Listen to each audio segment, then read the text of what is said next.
आइए life policy का practical करेंगे। दो केसेस हम लोगों ने लास्ट लेक्चर में थ्योरेटिकल टॉपिक में डिस्कस किए थे।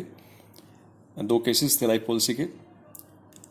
When the surrender value are not appearing in the books and when the surrender value are already appearing in the books. तो दोनों केसेस को हम लोग डील करेंगे, प्रैक्टिकल सीखेंगे इसका कि क्या अकाउंटिंग ट्रीटमेंट रहेगा दोनों केसेस में डिफरेंटली।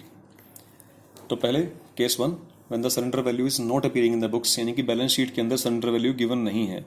बैलेंस शीट में हम लोग एसेट्स के रूप में दिखाते हैं लाइफ पॉलिसी को, और बैलेंस शीट में एसेट साइड में सरेंडर वैल्यू कोई भी गिवन नहीं है लाइफ पॉलिसी के रूप में। तो क्वेश्चन देखिए, ABC3 पार्टनर्स हैं, इनकी लाइफ पे सेपरेटली पॉलिसी ले रखी है फर्म ने। ए की लाइफ पे 400, बी पे 200, सी पे 100। और आज की डेट में जो कंडीशन गिवन है कि सी की डेथ हुई है फर्म में, C died in the firm, C की डेथ हुई है फर्म में, तो उस केस में सरेंडर वैल्यू कैलकुलेट होती है सभी की पॉलिसीज की। जो पार्टनर्स रिमेनिंग हैं, जो पार्टनर रह गए हैं, जो जिंदा हैं, उनकी तो सरेंडर वैल्यू कैलकुलेट होगी, और सी की डेथ हो चुकी है तो उसकी तो मैच्योर्ड वैल्यू अमाउंट कैलकुलेट हो जाएगी। तो मैंने दो कॉलम बनाए हैं यहाँ पे, सरेंडर वैल्यू के लिए अलग और मैच्योर्ड वैल्यू के लिए अलग। सरेंडर वैल्यू जो कि जिंदा पार्टनर्स हैं ए और बी, उनकी वैल्यू, जैसे कंपनी हम लोगों ने टेलीफोनिकली जो भी है सिस्टम पता किया, तो सरेंडर वैल्यू बताइए कंपनी ने 40%। 40% के हिसाब से मैंने वैल्यू कैलकुलेट कर ली है। वैल्यू कैलकुलेशन यहाँ पे हो गई है। सरेंडर वैल्यू ए और बी की 40% के हिसाब से ए की बनेगी 160 और बी की बनेगी 80। ठीक है। सी की सरेंडर वैल्यू नहीं रहेगी, सी की तो पूरी मैच्योर्ड वैल्यू रहेगी। सी की पूरी मैच्योर्ड वैल्यू रहेगी जो कि 100 रुपीज रहेगी। ठीक है। तो कैसे इसकी कैलकुलेशन होगी, कैसे इसका ट्रीटमेंट रहेगा, अकाउंटिंग ट्रीटमेंट, आइए उसको समझ लेते हैं। अब देखिए,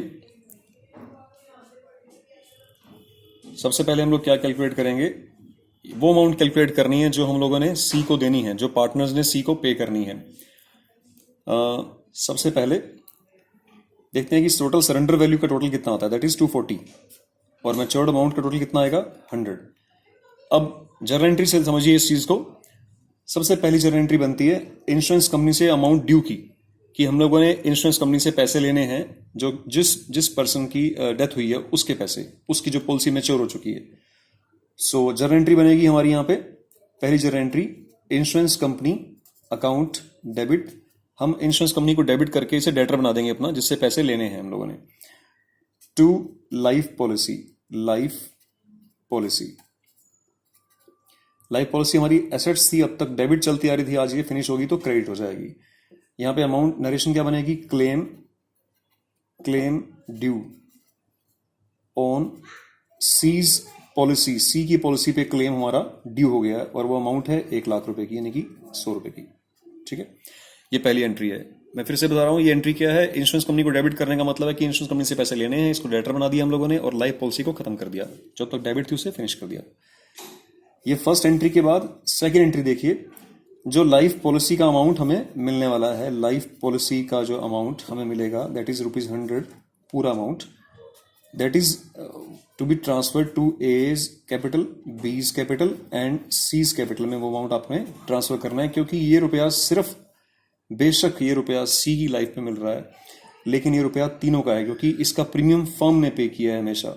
सो नरेशन क्या बनेगी, amount of C's policy is transferred to या credited to all the partners।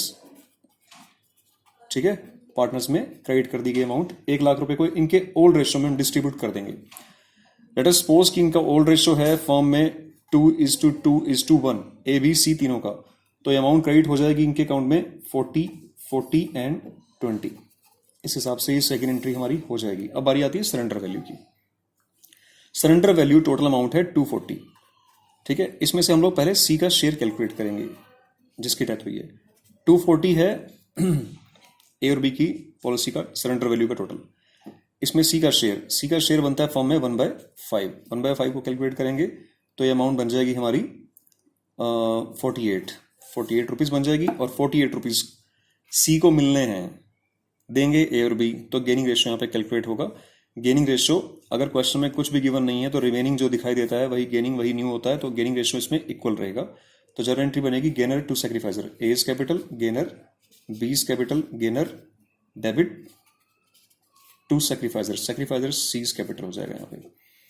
Amount मिलेगी इसे 48 जो कि इसका 1/5 पोर्शन है, और दिए जाएंगे गेनिंग रेशियो में जो कि इक्वल है, तो 24-24। नरेशन क्या बनेगी? नरेशन बनेगी C's share of C's share in the surrender value of A and B's life policy debited to A and B in their gaining ratio. कि जो सी का शेयर है ए और बी की सरेंडर वैल्यू में, वो उसके वो वाली जो अमाउंट है उसका जो शेयर है वो ए और बी में, यानी कि जो गेनर थे उनके अकाउंट में गेनिंग रेशियो में डेबिट कर दिया गया है। ठीक है, ये टॉपिक रहेगा, ये ट्रीटमेंट रहेगा when the surrender value are not appearing in the books. अभी हम सेकंड टॉपिक करेंगे when the surrender value are appearing in the books. अब अपीयरिंग का मीनिंग क्या है पहले वो समझ लीजिए। फर्म की बैलेंस शीट, जो भी लास्ट बैलेंस शीट दी हुई है at the time of death of C, उसमें लाइफ पॉलिसी दिखा रखी है। एसेट साइड के अंदर सरेंडर वैल्यू पे लाइफ पॉलिसी गिवन है, जिसमें लाइफ पॉलिसी की वैल्यू दे रखी है ए के लिए 160, बी की 80 एंड सी की 40। It is on the basis of surrender value which is equal to 40% of the life policy. Life policy मैंने क्वेश्चन बिल्कुल सेम यहाँ पे लिया है कि ABC 3 पार्टनर्स हैं, शेयरिंग 2:2:1, एंड सी की डेथ हुई है। इनकी पॉलिसी ले रखी है वैसे ये, और आपको पता है डेथ वाले केस में हम लोग कैलकुलेट करते हैं सरेंडर वैल्यू। सी की मैच्योर्ड वैल्यू पूरी अमाउंट आ जाएगी 100 रुपीज। सी के तो मैच्योर्ड वैल्यू आएगी पूरी की पूरी 100 रुपीज, लेकिन बाकी दोनों पार्टनर्स हैं उनकी सरेंडर वैल्यू कैलकुलेट होगी। Surrender value calculate that is equal to 40%। Company ऐसा बोलती है कि 40% हम लोग पैसे देंगे, तो 40% अमाउंट बन रही है 160 एंड 80। ठीक है, अभी यहाँ पे डिफरेंस क्या यहाँ पे देखने को मिलेगा? पहली चीज तो ये कि ऑलरेडी बुक्स में अगर शो हो रही है लाइफ पॉलिसी की अमाउंट सरेंडर वैल्यू पे, तो आपने इस 240 रुपीज की कोई भी रिकॉर्डिंग नहीं करनी है। मतलब जितनी अमाउंट ऑलरेडी हम लोग शो कर चुके हैं बैलेंस शीट में, इट मीन्स वो ऑलरेडी उनके कैपिटल अकाउंट में क्रेडिट हो चुकी है। ठीक है, उसके लिए हमें कोई ट्रीटमेंट नहीं करना है। अभी जो मैच्योर्ड वैल्यू है दैट इज 100, लेकिन जो शोन वैल्यू है सी के हिसाब से वो सिर्फ 40 है। मैं बारी बारी से अलग अलग बात करता हूं, पहले ए की बात करते हैं। ए की जो ऑलरेडी शोन वैल्यू है वो 160 है, इसकी सरेंडर वैल्यू मिल सकती है आज 160, तो डिफरेंस निल है, तो कोई शो दोबारा एंट्री नहीं होगी। बी की बात करते हैं। बी की जो ऑलरेडी शोन वैल्यू है वो 80 है और सरेंडर वैल्यू है 80, तो डिफरेंस निल है, यहाँ पे इसकी कोई ट्रीटमेंट नहीं होगा क्योंकि हम ऑलरेडी क्रेडिट कर चुके हैं पार्टनर्स के कैपिटल अकाउंट को।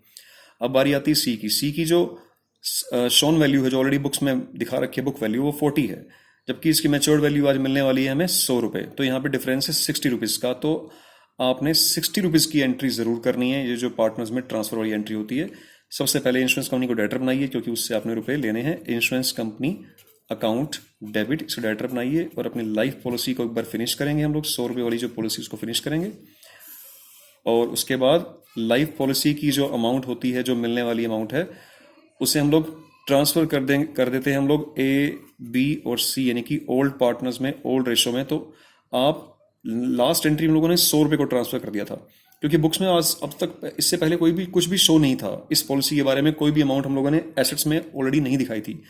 आज हमने 40 रुपीज दिखा रखे हैं, तो 100 रुपीज मिलने वाले हैं, तो हमें सिर्फ 60 की रिकॉर्डिंग और दिखानी है। 60 रुपीज को आप इनके ओल्ड रेशो दैट इज 2:2:1 में दिखा दीजिए, वो डिवाइड कर दीजिए। 2 तो 4 और 1 5, 12, 24 और 12 में ये अमाउंट डिस्ट्रीब्यूट हो जाएगी। ठीक है, और सरेंडर वैल्यू की जो रिकॉर्डिंग की जहां तक की बात है, जो थर्ड एंट्री है, वो उसकी यहाँ पे कोई एंट्री नहीं होगी क्योंकि वो ऑलरेडी शो कर चुके हैं बुक्स में। उसमें ऑलरेडी सी को हिस्सा मिल चुका है पहले ही क्योंकि बुक्स में शो है।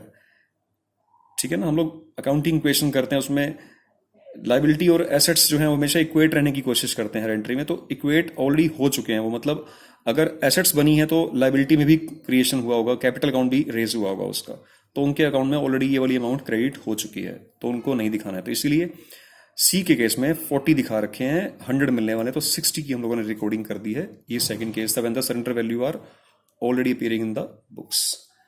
तो ये केस था, इसको ध्यान से समझिए, ध्यान से करिए, ये बहुत इंपॉर्टेंट केस है, तो इसकी प्रैक्टिस करिए। जितनी प्रैक्टिस करेंगे उतना आप सीखेंगे। Thank you so much.